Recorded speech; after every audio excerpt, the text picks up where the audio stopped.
पुराना टाइम में इससे पिछले जो भी इलेक्शन हुए विधानसभा, हमने एक सवाल किया था जो राज्यसभा मेंबर जो है सुभाष खास तौर पे दस दिए थे इन्होंने साफ तौर पे लगे हुए हैं। कुछ तो जो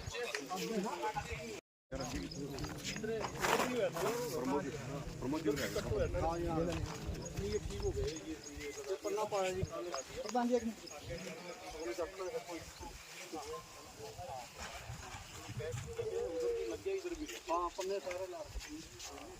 आगे भी ला रहे थे, इधर भी ना कुछ थैले और गिरवा दो।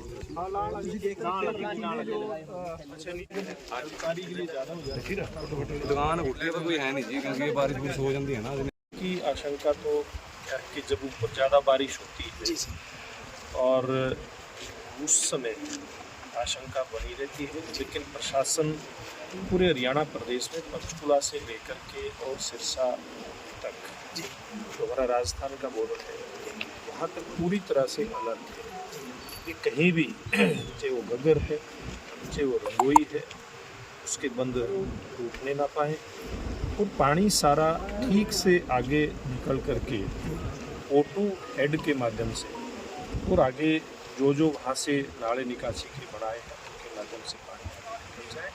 भरपूर प्रयास है प्रशासन का।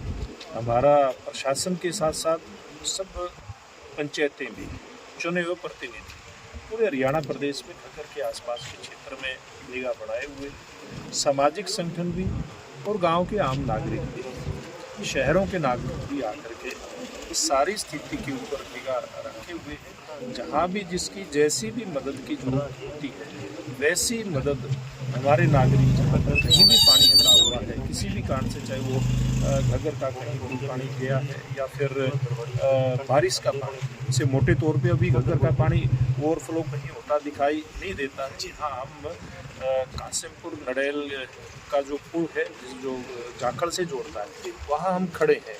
अब कासिमपुर नड़ेल गांव के अंदर खेतों में पानी खड़ा है लेकिन वो घग्गर का पानी नहीं है, वो पानी बारिश का है। घग्गर के अंदर ज़्यादा पानी होने के कारण से उस पानी की घग्गर के अंदर निकासी होने में दिक्कत आ रही है। तो इस प्रकार की व्यवहारिक समस्याएं हैं और प्रशासन पूरी तरह से निगाह इस पे लगाए हुए है, कहीं किसी भी प्रकार की कोई दिक्कत ना आए इस बात का प्रयास सब लोगों का है। एक तरफ जहाँ घग्गर के पानी को ठीक से आगे पास किया जा रहा है, कहीं टूटे ना इस बात के प्रबंध किए जा रहे हैं। और जिन गाँव के अंदर बारिश का पानी खड़ा हो गया, क्योंकि बारिश भी बहुत सारे गांव के अंदर बहुत ज़्यादा हुई है, खेतों में भी पानी खड़ा हो गया, कुछ गांव के अंदर भी पानी घुसा है, अंदर के पानी को निकालने की व्यवस्था करी थी प्रशासन ने। लगभग गांव किसी भी गांव में अब की रिपोर्ट है पानी गांव के अंदर नहीं है। खेतों का पानी भी जो बारिश का खड़ा हुआ है वो भी कैसे निकले इस बात के प्रशासन के प्रयास चालू। नया पुल सर बन चुका है, अब पुराने पुल को तोड़ने की मांग है क्योंकि इस पुल का काफ़ी फायदा हो चुका है, ऊंचा बना है। अब पुराने पुल की मांग है भी उसको जल्द से जल्द तोड़ दिया जाए। देखिए ये पुल जिसके ऊपर हम खड़े हैं जी, ये पुल नया बना है। पीछे जब एक बार बाढ़ आई थी, मेरा आना हुआ था, तो हमारे आसपास के गांव के किसान भाइयों ने उस समय मांग करी थी कि नया पुल बनना चाहिए। उसी समय मैंने मुख्यमंत्री उस समय के मनोहर लाल जी से आग्रह करके इस पुल को मंजूर करवाया था। ये पुल बन करके तैयार है, लेकिन अभी अगला पुल जो आप देख रहे हैं, पुराना पुल जो देख रहे हैं वो नीचा था, पुराना हो चुका था, कंडम भी था, इसलिए उसको तोड़ने की प्रक्रिया भी उसकी चलाई जाएगी। लेकिन क्योंकि स्थिति ऐसी नहीं है कि अब इस पुल को तोड़ा जाए, जब ये पानी इसमें घग्गर में कम हो जाएगा, सामान्य जब स्थिति आ जाएगी पानी की, निश्चित रूप में उसके बाद जो भी एक प्रक्रिया होगी इसको तोड़ने की, वो हमारा इरिगेशन विभाग उसको शुरू करेगा। क्षेत्र के लोगों को क्या तो एक बात कहना चाहूँगा कि पानी, क्योंकि बारिश ऊपर लगातार जारी है, आज भी पंचकुला में भारी बारिश हुई है, उधर से घग्गर का पानी, उस बारिश का पानी घग्गर में आता है वो, उसके बाद अम्बाड़ा और क्षेत्र के बीच में कांगरी नदी आती है, उसके बाद मारकंडे नदी आती है। उन नदियों में भी भरपूर पानी आज के दिन है, लेकिन अभी भी स्थिति जरूर चिंताजनक है। लेकिन अभी ऐसी स्थिति नहीं है कि हम उसमें कहीं कोई हमारा क्षेत्र डूबने की नौबत कोई आए, लेकिन फिर भी हम सब किसान भाइयों को आसपास के हमारा जाखड़ कस्बा है या उसके आसपास आगे रती आ जाता है, ऐसे सब नागरिकों को चौकस रहने की जरूरत है, अलर्ट पर रहने की जरूरत है।